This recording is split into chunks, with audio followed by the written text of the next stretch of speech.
Governor John and Leanne, it is indeed an honor to have you with us to celebrate the 75th. Thank you for joining us.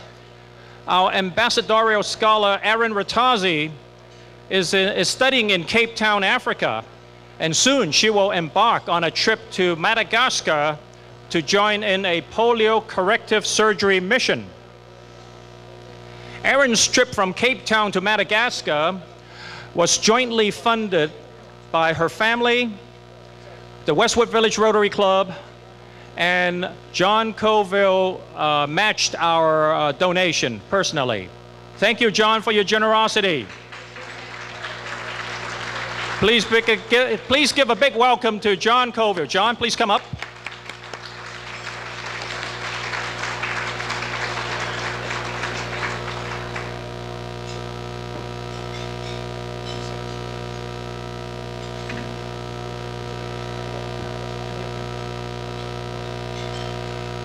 Well, Peter, it's a pleasure to be here and see so many nice Rotarians as we celebrate the family of Rotary this Rotary year, and we talk about lend a hand. And this Rotary Club exemplifies the opportunities when we talk about family of Rotary, lend a hand. And as we celebrate the 75th anniversary of the Westwood Village Rotary Club, on behalf of Jonathan Maggiabi, the Rotary International President for 2003-2004, it's my pleasure to present to you, Peter, as the president of this Rotary Club, honoring 75 years of membership in Rotary International, the Rotary Club of Westwood Village, Los Angeles, California, USA, admitted June 24th, 1929, but celebrating tonight, in recognition for its dedication to the object of Rotary and its commitment to the ideal of service above self. Peter, it's my pleasure on behalf of the president of Rotary International to present this certificate to you, signed by him, in recognition of this memorial event.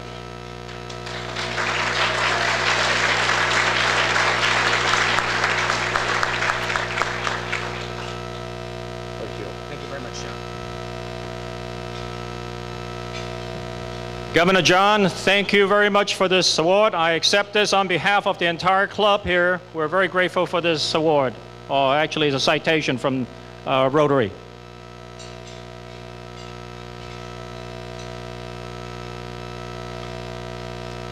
Imagine the four walls around here is a time machine. You're actually trapped in this, not a hotel, you're inside a time machine.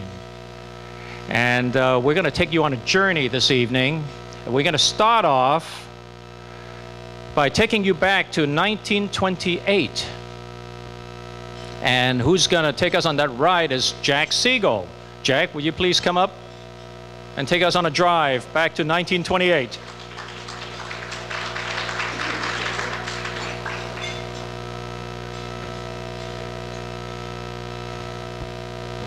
President Peter, distinguished guests, Rotarians, I'm delighted to be representing the Santa Monica Club this evening to take you on this little time machine visit.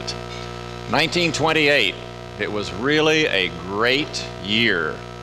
The small service organization named Rotary had been founded in 1905, and it was now 23 years old. The Rotary Club of Santa Monica is now 6 years old, having been chartered back in 1922, and with the continuing growth of the communities between downtown Los Angeles and Santa Monica, there was great interest in having another club started in this West Los Angeles area. In December of 1928, members of the Santa Monica Club met with Angus Cavanaugh, who was the principal of University High School, to discuss the possibility of having another Rotary Club formed in this area. And on Valentine's Day of 1929, a luncheon was held in University High School's cafeteria to make plans for the future club. All went well, and the date I have is June 23rd of 1929. The new club was chartered as the Rotary Club of West Los Angeles. The name was later changed to be Rotary Club of Westwood Village. At the start, there were a total of 16 members, and as I understand it, a considerable sum of money in the treasury, most of it contributed by members of the Rotary Club of Santa Monica.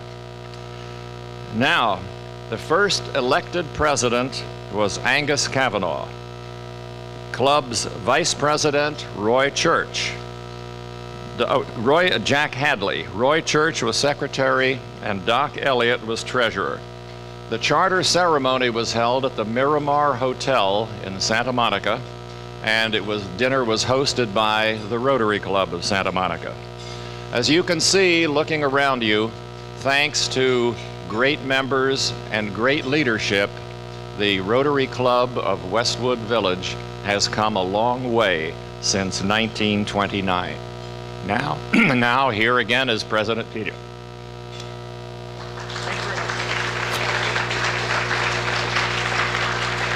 Thank you very much, Jack. And where's our orchestra? No? All right. Well, enjoy your dinner, and we will resume shortly.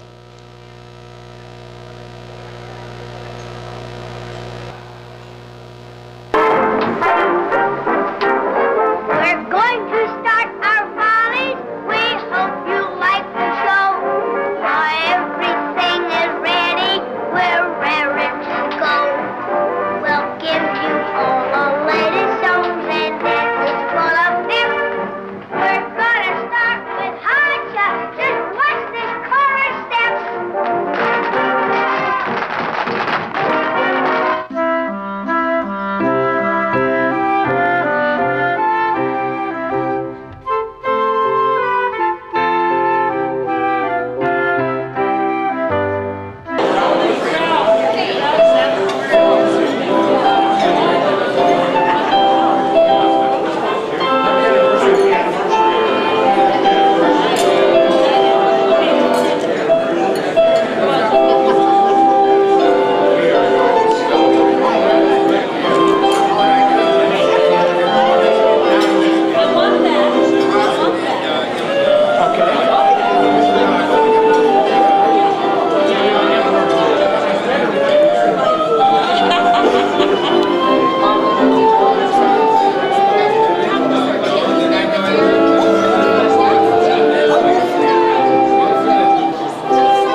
No, this isn't Cumberland. Now I remember. I was dreaming again of a world that would be filled with men and women who would dedicate their lives to service. That was a long time ago, wasn't it? Well, you know, I died in 1947. Well, you have television so you can see what goes on anywhere in the world. You've put men and women into outer space. You put men on the moon. You talk via email. So I don't have to explain the technology that makes it possible for me to appear before you tonight. It is wonderful, though, to get back and talk with you about Rotary. You know, in those early days,